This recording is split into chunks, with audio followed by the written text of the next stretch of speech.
The air in the throne room was thin and cold, smelling of ozone and polished metal. Joran stood, feeling the weight of 1,000 unseen eyes upon him. He wasn't a soldier or a diplomat. He was a cartographer, a man who found solace in the silent language of stars and the gentle curves of nebulas charted on a screen. Now he was a specimen. The High Arbiter, a being of sharp angles and a voice like grinding stone, spoke. Joran of Terra, you have been selected. Your genetic sequence presents a unique harmonic stability, a valuable asset to the Kylothian bloodline. You are to enter a bonding with Princess Anya, first daughter of the matriarchal line. Do you accept this honor? He looked at the princess. Anya was statuesque, her skin the color of twilight with a subtle, pearlescent sheen. Her hair, a cascade of silver white, was bound in intricate coils that denoted her rank. Her eyes, the color of amethysts, held no warmth, only a weary, resolute coldness. She was beautiful and utterly terrifying. He exhaled, a slow, deliberate breath. No, he said. The word was quiet, but absolute. A ripple of shock, silent but palpable, moved through the court. The High Arbiter stiffened. Anya's chin lifted a fraction. Repeat your answer, she commanded.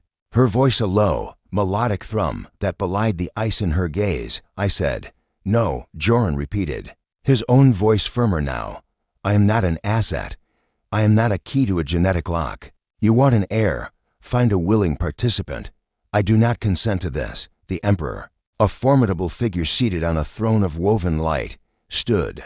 You disregard the will of the Dominion, he boomed, the sound vibrating in Joran's bones. Anya descended the dais slowly, her gown whispering against the floor. She stopped so close he could smell the scent of night-blooming flowers on her skin. By Kylothian law, she said, her words for him alone, yet carrying through the silent hall, a royal, refused an open court, may demand redress. The offense may be cleansed by the lash. He didn't flinch. He had known the risks. His refusal wasn't just about principle. It was about a memory, a promise he had made to himself under a different sky. Do what you have to do, he said, holding her gaze. Her amethyst eyes flashed with something unreadable, anger, perhaps, or maybe frustration. Strip him to the waist, she ordered, her voice losing its melody, turning sharp as a shard of glass. Guards moved with efficient swiftness, their hands impersonal as they pulled his simple tunic over his head. The cold air bit into his skin. Anya took a whip from an attendant.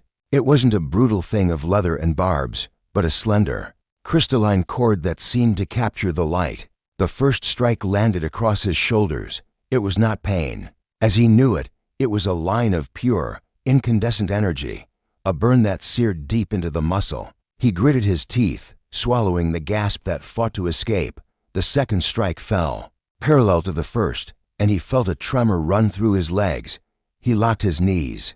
The third lash was different. It curved, catching him across the shoulder blades. And in that moment, he saw her face. There was no pleasure there, no cruelty, only a grim, determined purpose, and beneath it, a flicker of what looked like profound exhaustion. As the pain bloomed, his jaw clenched so tight he thought his teeth might crack. He turned his head, his breath coming in ragged pants, and locked eyes with her. You should have just accepted my refusal, he whispered. The words meant only for her. You should have learned what duty means, she whispered back, her voice barely audible. Then she turned away, her posture rigid. Take him to the Orem suite. He remains there until his will bends or his body breaks. He didn't see her leave. His world had narrowed to the fire on his back. The guards hauled him away, his feet stumbling on the smooth floor. He was dragged through corridors of shimmering, mother of pearl and living crystal, a palace of breathtaking beauty that felt more oppressive than any prison. The medic who tended to his wounds in a small, sterile side room was silent, his touch efficient. The scars will be permanent, he said finally, applying a cool, numbing gel. The energy lash bonds with the dermal layers. Good, Joran muttered, his face pressed into the cool padding of the med table. Let them be a reminder. A reminder of what? The medic asked, a hint of curiosity in his tone. That I said no, Joran replied. He was then taken to the Orem suite. The name was apt. It was a cage, but a gilded one. The room was vast, with a ceiling that showed a curated view of the star-filled sky. There were plush divans, shelves of data crystals, and a fountain that trickled scented water. It was also utterly secure, the door sealed with a soundless, final hum, and the large balcony was shielded by a barely visible energy field that let in the air but kept him contained. He was alone, the adrenaline faded, leaving only the throbbing pain in his back and a cold dread in his heart. He walked to the balcony, ignoring the protest of his muscles, and looked out at the alien city, spires of crystal and light-pierced, a violet sky and strange, multi-hued moons hung like ornaments. It was magnificent, and it was not his home. He thought of Anya, the whip in her hand, the set of her jaw, the unexpected weariness in her eyes. She was a puzzle, a tyrant who meted out punishment, yet whose touch, even in violence, had seemed almost reluctant. He had expected fury, but he had seen something closer to despair. Hours passed. Servants brought food, exquisite and strange, which he left untouched. He paced the room, his mind racing, searching for an escape route, a weakness, anything. There was none. As the larger moon rose, casting a silvery glow, the main door hissed open again. He expected guards, or perhaps the stern-faced High Arbiter. It was Anya. She had changed from her formal gown into a simpler, dark tunic and trousers. Her silver hair was unbound, falling around her shoulders like a waterfall. She entered as if she still owned every atom of the space, including him. "You are as stubborn as the reports indicated," she said, her voice neutral. She stopped a few feet from him, her eyes scanning his bare torso, taking in the angry, glowing welts on his back. He had not put his tunic back on. The fabric was agony against the wounds. "And you are as brutal as I feared," he countered, not turning to face her fully. "You think this is brutality?" she asked, a bitter edge to her words. "This is protocol. This is tradition. You understand nothing of the pressures of this court. I understand that you whipped a man for not wanting to be forced into your bed." He shot back, finally turning to look at her. "That seems a pretty clear definition from where I'm standing." Her composure cracked for a second, a flash of genuine anger in her eyes. "You think this is about my bed, about my personal desire?" She took a step closer. "You are a fool, a romantic fool who believes his individual consent matters against the tide of an empire's need." "It matters to me," he said, his voice low and intense. "It's the only thing that has ever mattered." They stood in silence for a long moment, the only sound the gentle trickle of the fountain. The anger seemed to drain from her, leaving her looking impossibly young and tired. "They are watching us, even now," she said softly, her gaze flicking almost imperceptibly towards a decorative crystal orb set into the wall. "They expect a performance. They expect me to break you, or for you to bow. And what do you expect?"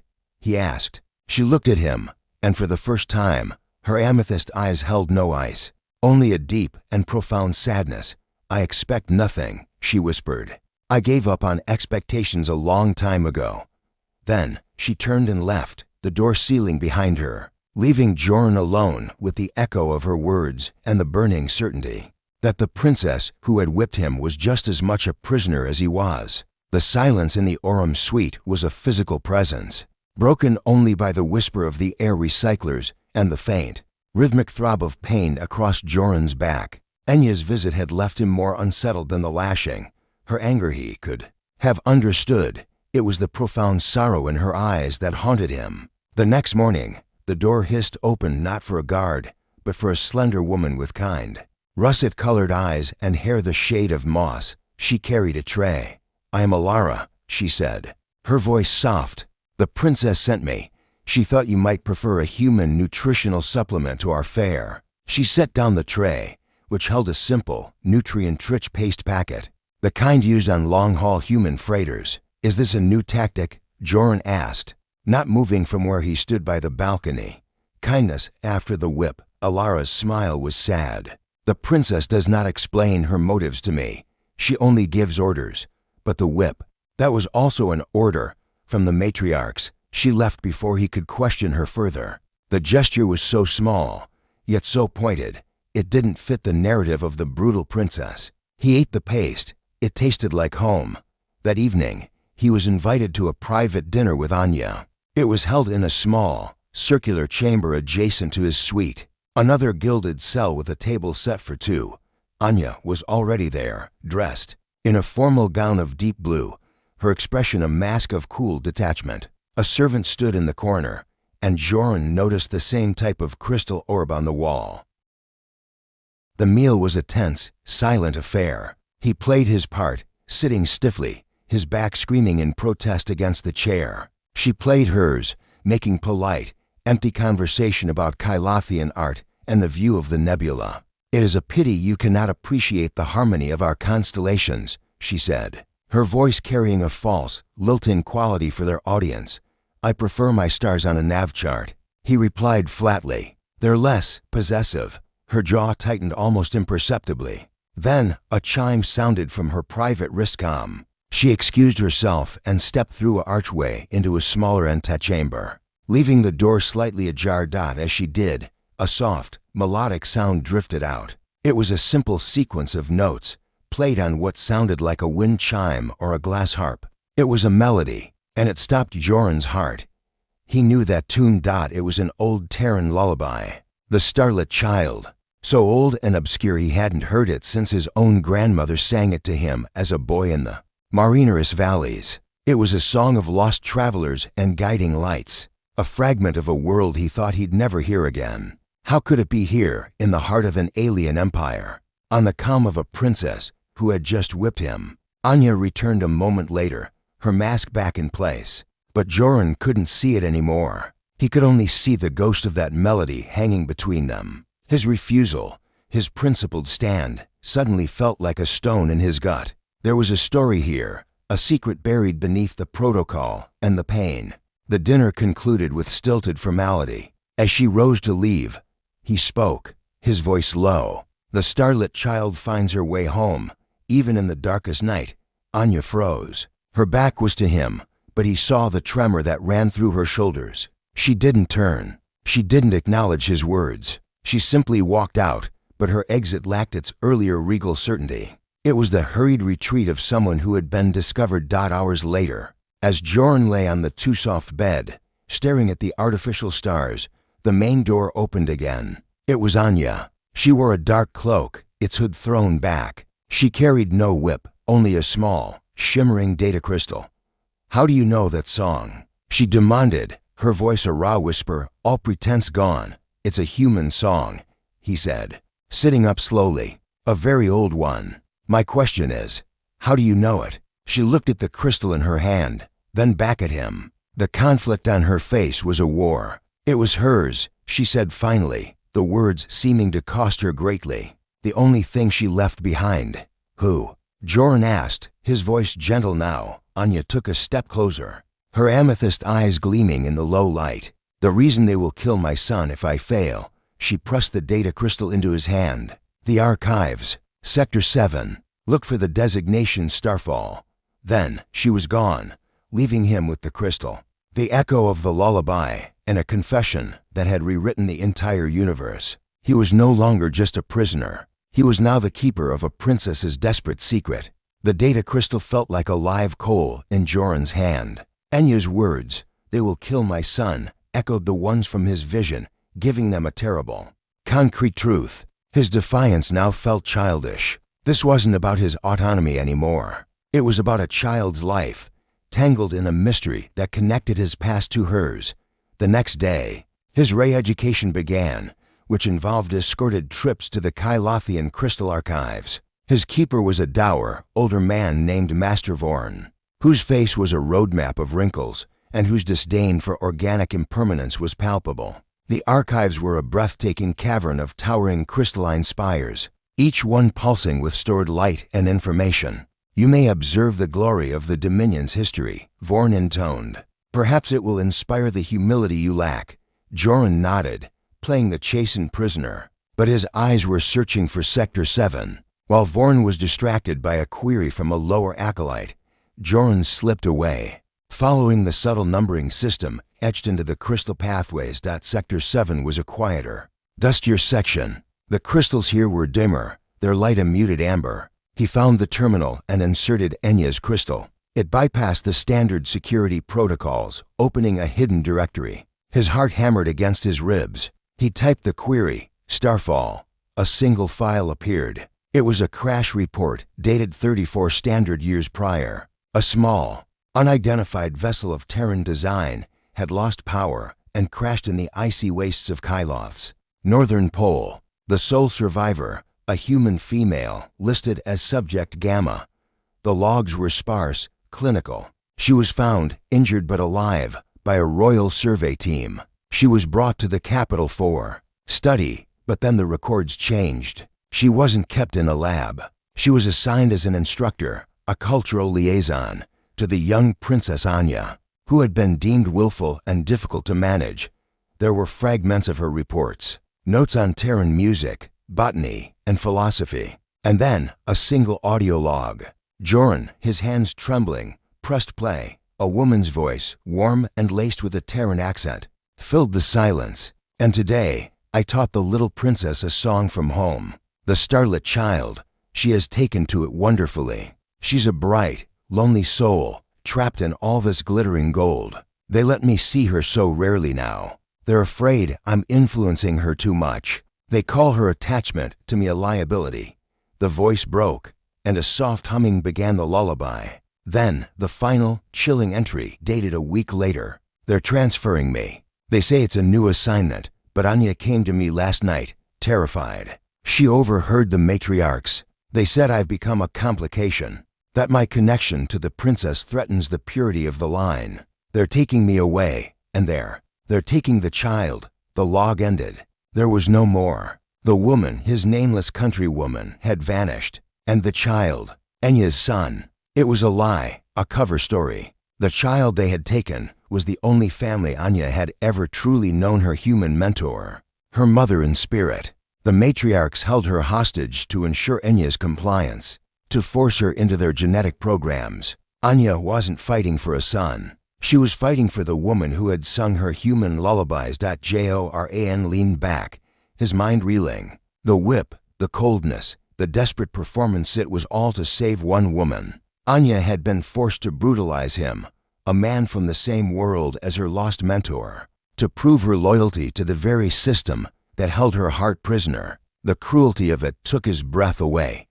He erased his search history and returned to Master Vorn, his mind a storm of newfound purpose. When he was returned to the Aurum suite, he didn't feel the walls of a cage. He felt the boundaries of a battlefield, and he knew now which side he was on. Anya came to him that night. She didn't slink in with secrets, but walked in with a quiet, resolved grace, the moonlight from the balcony painting her in silver and shadow. She saw the look on his face and knew he understood. Her name was Isabel, Anya said, her voice soft. She stood by the balcony, not looking at him, her gaze lost in the city's glittering tapestry. She was the only one who didn't see a princess. She saw a lonely girl. She taught me about Earth's oceans, its red deserts, its stubborn, beautiful people. She taught me that duty without compassion is just a slower form of death. Joran moved to stand beside her. The records stopped. Where is she? A facility on the dark side of our second moon, Anya whispered, the words heavy with a grief she had carried for years. A place called the Quiet Sanctum. They let me receive one message a year, a single phrase to prove she still lives. The last one was, the child is restless, our code. It means she is failing. Anya finally turned to him, and in the moonlight, he saw the tracks of tears on her twilight-hued skin. They told me that bonding with a human, producing a stable heir, would prove the program's success and secure her release. But it was a lie to ensure my cooperation. They would never let her go. She is the chain that binds me, and I was to be the final link. Joran finished, the full, horrifying picture clear at last. Yes, Anya's hand found the balcony rail, her knuckles white. So you see, when you refused, it wasn't a rejection of me. It was a death sentence for her. The lash was the only thing I could do to satisfy the matriarchs, to buy more time. I had to make them believe I was trying to break you. He thought of the energy whip, the searing pain, the look of weary determination on her face. It hadn't been malice. It had been a performance of cruelty to mask a desperate act of love. His anger, his principled stand, dissolved, replaced by a profound and aching empathy. Anya, he said, turning to face her fully. "I am sorry." She shook her head. "Do not be. You fought for your freedom. I have forgotten what that even means." "Then let's remember it together," he said, his voice firm. "We've been playing their game. Let's start playing ours." Her amethyst eyes searched his, looking for the trap, the deception. She found only resolve. "What are you proposing?" "A different kind of performance," he said. "We give them their perfect couple. We make them believe their plan is working, that you have tamed the stubborn human, and that I have been captivated by the brilliant princess. We use their expectations as our weapon. We make them so confident in their victory that they never see ours coming." A fragile, impossible hope kindled in her eyes. "And what is our victory? We find Isabel. We get her out, and then we get all of us out. It was a mad plan. It was suicide. But it was the only plan they had." Anya looked at him, this man she had whipped, this man who now offered her his loyalty. And she saw not a prisoner or a pawn, but an ally, a partner. "They are watching," she murmured, her eyes flicking towards the crystal orb. "Let them watch," Joran said. And then he did what any captivated man would do. He reached out, slowly, giving her every chance to pull away, and cupped her cheek. Her skin was warm, softer than he had imagined. She leaned into his touch, her eyes fluttering closed for a brief second, a real, unfeigned tremor passing through her. It was no longer a lie. The connection, forged in shared pain and a shared secret, was real. The space between them crackled with a new, dangerous energy, not of prisoner and jailer, but of two souls recognizing each other in the dark. "We will need to be flawless," she whispered, her breath warm against his palm. "We will be," he promised, under the indifferent gaze of the Kylothian moons. With the city of light sprawling beneath them, a vow was silently made. It was not a vow of obedience to an empire, but a vow of rebellion, a vow of freedom. And at its heart, for the first time, was the fragile, undeniable seed of something more. The performance began in earnest the next morning. Anya arrived at his suite not as a disciplinarian, but with a data slate containing stellar cartography reports. "I understand you have expertise in this field," she said, her voice carrying just enough to be overheard. "Your insight would be valued." Joran played his part, discussing nebula densities and gravitational lensing with a feigned, then growing, genuine interest. He saw the sharp intellect behind her royal demeanor, the quickness of her mind. She, in turn, saw past his stubbornness to a deep, innate curiosity about the universe. Their conversations, once a battleground, became a genuine meeting of minds. Days turned into a week. They were seen walking in the biodomes, his posture less rigid, her expression less severe. He began to touch her, a guiding hand on her lower back, a brush of his fingers against hers as he handed her a data crystal. Each touch, initially a calculated act, sent a jolt of something real through them. The tension between them simmered, shifting from hostile to electric. One evening, during a court reception, a high-ranking matriarch made a condescending remark about human linear thinking. Joran simply smiled, and before he could form a retort, Anya smoothly intervened, dismantling the matriarch's argument with a logic so precise, and cutting it left the woman speechless. She then turned to Joran, and the look they shared was one of pure, unadulterated solidarity. The court saw a princess defending her chosen mate. They felt two partners facing down the world together. Later, back in the privacy of the Orem suite, she let out a breathless laugh. "Did you see her face?" "I did," Joran grinned. "You were magnificent." Their laughter faded, and they were left standing close in the center of the room. The air was thick with everything unsaid. The lies had become their truth. The performance had become their reality. "Joran," she whispered, her mask gone completely, "I cannot tell what is for them and what is for me anymore." "Then stop trying," he said, his voice low. He reached out, his hand sliding into her silver hair, and drew her to him. Their first kiss was not an act. It was a collision of pain and hope, of loneliness and newfound connection. It was gentle and fierce, a promise and an apology all at once. When they parted, her eyes were wide, her breath shaky. "Is this part of the plan?" she asked, her forehead resting against his. "This is the plan," he replied, and kissed her again. Their fabricated romance had become the key. Their perceived bond granted Anya higher clearance, and Joran's cooperative attitude gave him more access to the archives. Using the combined knowledge, they pinpointed the quiet sanctum and found its weakness, a maintenance conduit for its thermal regulators, shielded from internal sensors, but accessible from a nearby asteroid field. The night of the escape was a symphony of misdirection. Anya attended a state dinner, radiating a contented glow, while Joran, citing a need to study a rare stellar alignment, remained in the observatory. Using codes Anya had provided, he bypassed the palace security, stole a nimble royal courier ship, and slipped into the void. The journey to the moon was a tense, silent run. The sanctum was a stark, angular station against the gray moon rock. Following the schematics, Joran navigated the conduit, his heart in his throat. Inside, he found a single, Spartan cell. And in it, an old woman. Her face lined, but her eyes still holding a spark of fierce intelligence. She looked at him, at his human face, and her breath caught. "Are you Isabel?" he asked. "Who are you?" She rasped. "A friend of Enya's," he said, unlocking her restraints. "She sent me. She never forgot your song." Tears welled in the old woman's eyes. He helped her to her feet and back to the ship. As they docked back at the palace in a hidden bay Anya had secured, Joran sent the signal. It was time for the final act. Anya met them in the hangar, her face a storm of emotions. She rushed to Isabel, the two women embracing, weeping, speaking in hushed, rushed tones. There was no time for a long reunion. "It's done," Joran said. "The matriarchs will know soon."